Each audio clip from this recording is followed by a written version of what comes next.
Julian, who has recently graduated from college, gets ready to escort his mother to her weekly weight loss class at the YMCA.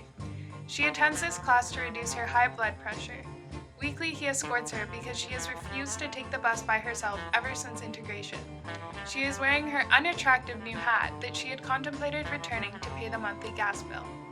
While walking through their poorly kept neighborhood, Julian declares that he will one day make money, even though he knows he never really will. His mother replies, telling him that it's good to dream. Julian's mother says that her grandfather once owned a plantation with 200 slaves. This causes Julian to comment on how the days of slavery are over, but his mother replies saying that the blacks should only be free to rise separately from whites. They then both think about the grandfather's house, making Julian grow envious, despite the fact that he only saw the house in ruins as a boy. His mother then continues to talk, making mention to her black nurse, Caroline. When they arrive at the bus stop, Julian's mother says that he looks like a thug. Julian argues that culture is in the mind and not reflected by one's actions or appearance.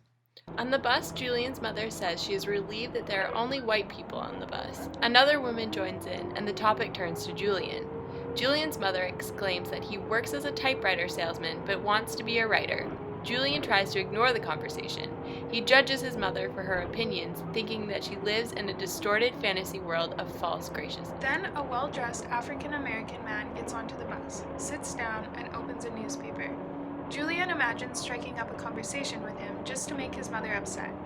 Instead, though, he asks for a light, in spite of the fact that he doesn't have any cigarettes. He awkwardly gives back the matches to the man, who glares at him. Julian dreams up new ways to teach his mother. Julian daydreams about bringing a black lawyer or professor home for dinner, or even a black doctor. He would not want to give his mother a stroke, but he thinks about bringing a black woman home and forcing his mother to accept her. Though he then remembers how he has failed to connect with the African Americans with whom he has tried to talk to in the past. The bus stops again, and a serious-looking black woman boards with her young son. Julian senses something familiar about her, but he doesn't know why. The little boy climbs onto the seat next to Julian's mother, while the black woman sits in the seat next to Julian. Since Julian's mother likes all children, regardless of race, she smiles at the little boy. Julian then realizes, happily, that the black woman seems so familiar because she is wearing the same hideous hat as his mother. The black woman angrily calls out to her son Carver, pulling him to her side. Julian's mother tries to play peekaboo with the little boy, but the black woman ignores her and lectures her son instead. Once off the bus, Julian realizes his mother is trying to give Carver a nickel. While they leave, his mother looks through her purse but can only find a penny. Regardless of Julian's warnings, his mother calls after Carver and tells him she has a shiny new penny for him.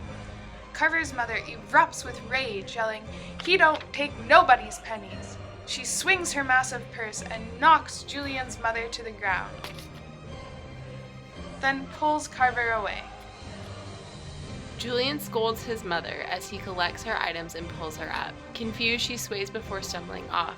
Julian follows and lectures her, saying how she should learn from what just happened. He says that the woman represents all African American women and their dislike for snobby handouts. Reaching out to help her, she notices a strange expression on her face. She asks him to call for Grandpa or her nurse Caroline to get her. She then crashes to the pavement. Julian rushes to her and finds her face distorted, one eye out of focus and the other looking right at him before finally closing.